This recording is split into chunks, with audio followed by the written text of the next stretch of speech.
In this video, I'm going to talk about the new EP by Kirk Hammett. The EP is called Portals.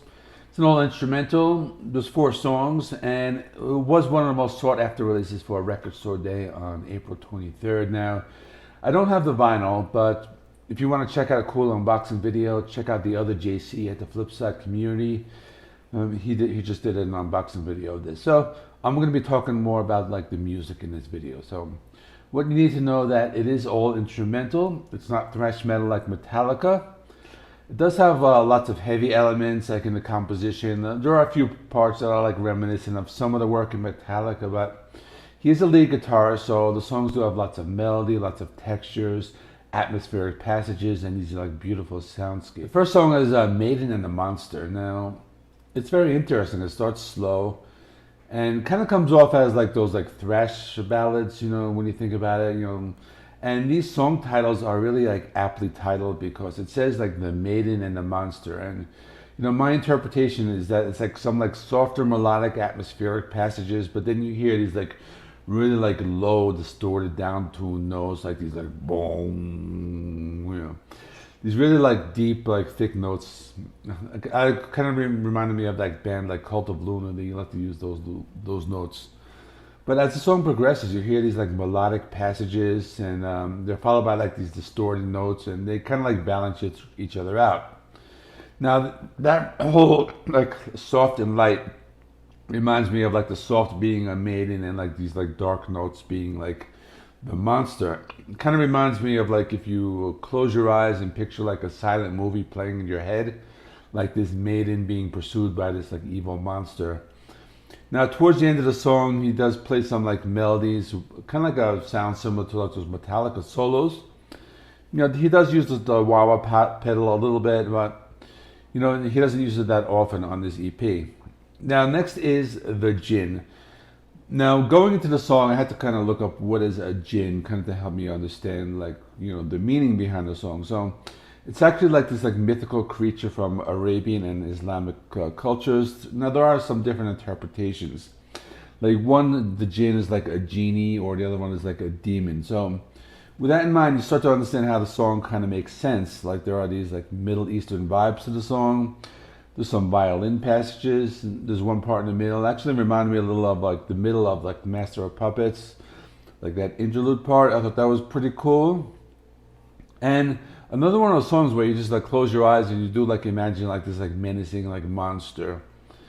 And I also like that the song does kind of have like a little bit of like a Metallica influence with these like heavy riffs and some of that neoclassical playing. You know, he does incorporate the wah-wah pedal on this at times, but it's not overused. You know, the overall feeling is that, you know, it's something like menacing lurking around the corner. And anyway, that was my interpretation of it. High Plains Drifter, this was the first single. So going to this, you know, we have to understand the idea of like a drifter, you know, a person who wanders from place to place. So, you know, my first impression of this is like someone walking along like a desert highway or like this like distant planet. Kind of has a feeling of like some type of like anti-hero or those like old like Western movies. So, hi, sorry to interrupt. High Plains Drifter is a Clint Eastwood movie, so that's probably what Kirk Hammett was going for when he titled that song. So anyway, carry on with the video. Like a movie soundtrack type of sound.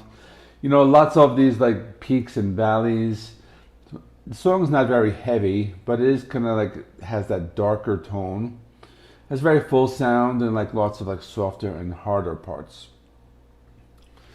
The final song is the Incantation. So to define the word incantation, it's like a spell, putting like some magical, you know, something on an object or a person. Talking about, you know, these ceremonial rituals, prayers, and just in general, it's about the world of magic, wizards, and fairies and witches, and all those types of things. Those are, you know, what are incantations. So that's the overall tone. It's like magic and mystery, but it's also heavy. Lots of neoclassical influences. You do hear a little bit of Metallica in some of the solos. You know, it's still Kirk Hammett. Like the other song, lots of like layers of sound, and you do kind of like imagine this like magical landscape with like witches and dragons and fairies. So that's kind of like what it evokes. There are like lots of soft and light parts in the song. There's actually one like little small section kind of reminded me of like their cover of Am I Evil. It was very brief, but you know it's kind of nice to kind of hear that like you know, old school sounds, you know, in a little part of the song. And the song does kind of close, has like a slow atmospheric passage, kind of like closing like at the end of a movie. So this is a very well thought out album. You know, when you know sometimes people listen to instrumentals and you know you feel it's just music. You don't really, there's no lyrics. You don't really know, but you got to kind of like look at the song titles, think of what they're trying to say and what they're trying to, you know, express in, you know, the music writing. So anyway, it's different than what you expect. You know, there were lots of different styles, a lot of variety of instrumentation. You know, he did keep it heavy. You know, Kirk Hammett, he has been doing some other work on some other albums. Like he was on the other Santana album, Blessings and Miracles.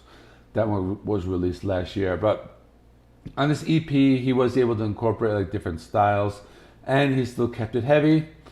I thought it was pretty good being an instrumental. I will give it an 8 out of 10. Let me know in the comments what you thought. Up next, I will be doing some more metal albums, some death metal with Undeath, Misceration, Skullfist. I'll probably combine them into one video. Then I'll be doing some more classic like Rammstein reviews in anticipation of the new album. So that is all. Thanks for watching and see you in the next one.